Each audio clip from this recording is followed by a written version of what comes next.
शुरुआत करिए शर्मा जी हरभजन सिंह भज्जी तो मैदान ਦੇ ਵਿੱਚ ਆਪਣੀ ਗੁਗਲੀ ਦੇ ਲਈ ਮਸ਼ਹੂਰ ਰਹੇ ਨੇ ਤੇ ਉਧਰ ਦੂਜੇ ਪਾਸੇ ਕਹਿੰਦੇ ਲਾਲਾ ਜੀ ਨੂੰ ਆਪਦੀ ਗੁਗਲੀ ਦੇ ਵਿੱਚ ਫਸਾ ਲਿਆ ਜੀ।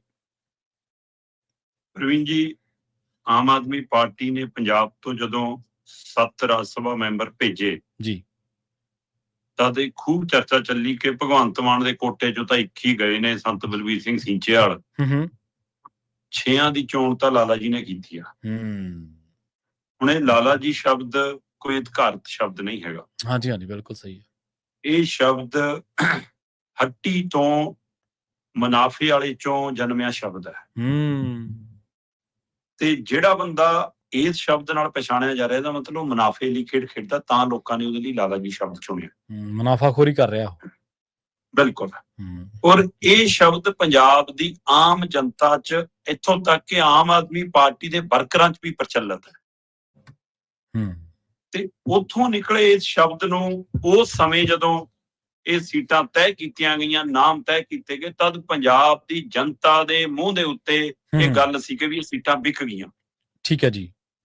ਉਸ ਸਮੇਂ ਮੀਡੀਆ ਅਦਾਰਿਆਂ 'ਚ ਗੱਲ ਕਰਦੇ ਹਾਂ, ਅਸੀਂ ਗੱਲ ਕਹਿੰਦੇ ਰਹੇ ਕਿ ਜਾਂਚ ਦਾ ਵਿਸ਼ਾ ਕਿ ਕਿੰਨੇ 'ਚ ਸੌਦਾ ਹੋਇਆ। ਜੋ ਗੱਲਾਂ ਉਸ ਸਮੇਂ ਕਹੀਆਂ ਜਾ ਰਹੀਆਂ ਸੀ, ਅੱਜ ਹੁਣ ਉਹਨਾਂ ਦੇ ਉਹ ਮੈਂਬਰ ਜਿਹੜੇ ਉਸੇ ਤਰੀਕੇ ਕਰਨ ਨਾਲ ਗਏ ਸੀ ਉਹ ਅੱਜ ਬੋਲਣ ਲੱਗੇ ਨੇ। ਜੀ ਸਹੀ ਹੈ।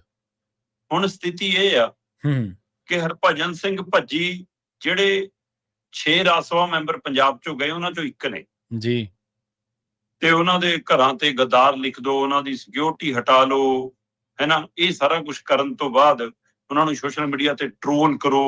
ਜਿਹੜੀ ਇਹਨਾਂ ਦੀ ਆਮ ਆਦਮੀ ਪਾਰਟੀ ਦੀ ਸੋਸ਼ਲ ਮੀਡੀਆ ਆਰਮੀ ਹੈ, ਉਹਨੇ ਜਿਹੋ ਜਿਹਾ ਖਲਾਰਾ ਪਾਇਆ ਕਿ ਭੱਜੀ ਨੂੰ ਆਪਣੇ ਮੈਸੇਜ ਅਨਰੀਡ ਕਰਨੇ ਪਏ ਕਿ ਕੋਈ ਦੇਖ ਨਾ ਸਕੇ, ਅਨਸੀਨ ਕਰਨੇ ਪਏ ਕਿ ਕੋਈ ਦੇਖ ਨਾ ਸਕੇ ਉਹਨਾਂ ਨੂੰ। ਕਮੈਂਟ ਇੱਥੋਂ ਤੱਕ ਸਥਿਤੀ ਆ ਗਈ।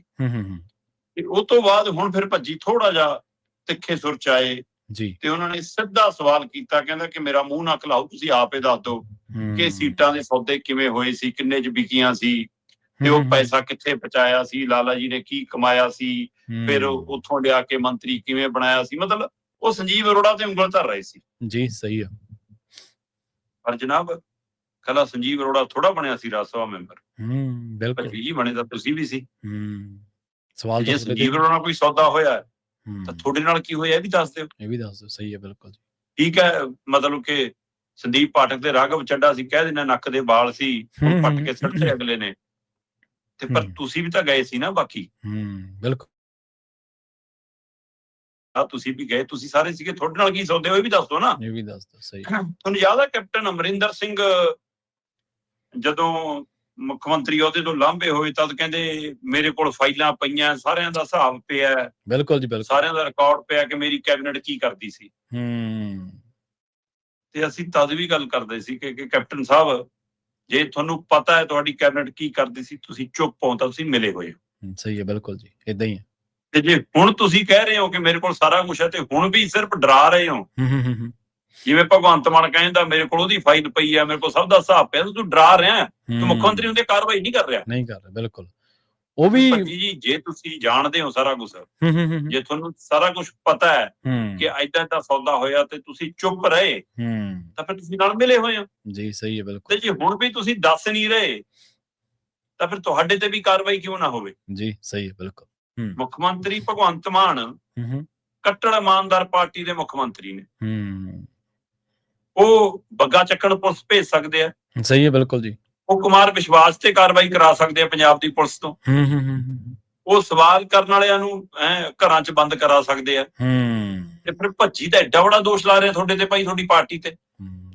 ਸਹੀ ਹੈ। ਹੁਣ ਕਰੋ ਨਾ FIR, ਹੁਣ ਭੇਜੋ ਨਾ ਪੁਲਿਸ। ਸਹੀ ਹੈ ਬਿਲਕੁਲ। ਹੁਣ ਕਰੋ ਅਦਾਲਤ 'ਚ ਪੇਸ਼, ਹੁਣ ਕਰੋ, ਉਦੋਂ ਲੈ ਲਓ ਰਿਮਾਂਡ, ਉਹਦਾ ਪੁਲਿਸ ਰਿਮਾਂਡ ਮੰਗਾ ਲਓ ਸਾਰਾ ਕੁਛ। ਜੀ ਕਿਉਂ ਨਹੀਂ ਡਰ ਲੱਗਦਾ ਕਿ ਇੱਕ ਭੱਜੀ ਚੱਕਾਂਗੇ, 6 ਹੋਰ ਗਏ ਹੋਏ ਨੇ। ਉਹ ਵੀ ਰਾਜ ਉਹਨਾਂ ਕੋਲ ਵੀ ਨੇ। ਕੱਲ ਨੂੰ ਉਹ ਬੋਲਣ ਦੇ ਆ ਕੇ ਕੀ, ਖਾਸ ਕਰਕੇ ਜੇ ਸਵਾਤੀ ਮਾਲੀਵਾਲ, ਰਾਘਵ ਚੱਡਾ ਤੇ ਸੰਦੀਪ ਪਾਠਕ ਰਾਜ ਖੋਲਣ ਦੇ ਆ ਗਏ, ਪਤਾ ਨਹੀਂ ਬੰਦ ਕਮਰਿਆਂ ਦੇ ਕਿਹੜੇ ਕਿਹੜੇ ਰਾਜ ਖੁੱਲ ਜਾਣ। ਸਹੀ ਹੈ। ਇਸ ਲਈ ਤਾਂ ਕਰਕੇ ਚੁੱਪ ਹੋ, ਨਹੀਂ ਤਾਂ ਇਹ ਪ੍ਰੈਸ ਕਾਨਫਰੰਸਾਂ ਦਾ, ਮੀਡੀਆ 'ਚ ਬਿਆਨਾਂ ਦਾ, ਟਵੀਟ ਦਾ, ਸੋਸ਼ਲ ਮੀਡੀਆ ਤੇ ਹੜ ਲਿਆ ਹੁੰਦੇ ਨੇ। ਤੁਹਾਡੇ ਖਿਲਾਫ, ਤੁਹਾਡੀ ਪਾਰਟੀ ਖਿਲਾਫ, ਤੁਹਾਡੀ ਪਾਰਟੀ ਦੇ ਸੁਪਰੀਮੋ ਅਰਵਿੰਦ ਕੇਜਰੀਵਾਲ ਖਿਲਾਫ ਸਿੱਧਾ ਕਹਿ ਰਿਹਾ ਹਰਭਜਨ ਭੱਜੀ ਜੀ। ਤੁਹਾਨੂੰ ਸੱਪ ਸੁੰਘ ਗਿਆ, ਸੁਸਰੀ ਮਾਂਸ ਹੋ ਗਏ। ਬਿਲਕੁਲ। ਸਥਿਤੀ ਕਿਉਂ ਹੈ? ਇੱਥੋਂ ਸਮਝਣ ਦੀ ਲੋੜ ਹੈ ਕਿ ਇਹਦਾ ਮਤਲਬ ਭੱਜੀ ਸੱਚ ਕਹਿ ਰਿਹਾ, ਪਰ ਭੱਜੀ ਵੀ ਅਜੇ ਅੱਧਾ ਸੱਚ ਕਹਿ ਰਿਹਾ, ਪੂਰਾ ਸੱਚ ਕਹਿਣ ਦੀ ਹਿੰਮਤ ਉਹ ਵੀ ਨਹੀਂ ਰੱਖ ਰਿਹਾ। ਕੀ ਉਹਨੂੰ ਬੀਜੇਪੀ ਰੋਕ ਕੇ ਰੱਖ ਰਹੀ ਹੈ ਕਿ ਆਪਾਂ ਨੂੰ ਜਦੋਂ ਲੋੜ ਹੋਗੀ ਤਦ ਸਾਰੇ ਹਥਿਆਰ ਵਰਤਾਂਗੇ? ਸਹੀ ਹੈ, ਬਿਲਕੁਲ ਜਨਾਬ। ਚੋਰ ਨੂੰ ਕੁੱਟ ਪੈਂਦੀ ਦੇਖੋ, ਚੋਰ ਨੂੰ ਚੋਰੀ ਕਰਦੇ ਨਾ ਵੇਖੋ। ਸਹੀ ਹੈ। ਤੇ ਜੇ ਤੁਸੀਂ ਚੋਰੀ ਕਰਦੇ ਵੀ ਦੇਖਿਆ ਤਾਂ ਵੀ ਚੁੱਪ ਹੋ, ਤੇ ਜੇ ਚੋਰੀ 'ਚ ਸ਼ਾਮਲ ਹੋ ਤੇ ਤਾਂ ਵੀ ਚੁੱਪ ਹੋ, ਫਿਰ ਵੱਡਾ ਖਤਰਨਾਕ ਪਹਿਲੂ ਹੈ। ਸਹੀ ਹੈ, ਬਿਲਕੁਲ ਜੀ।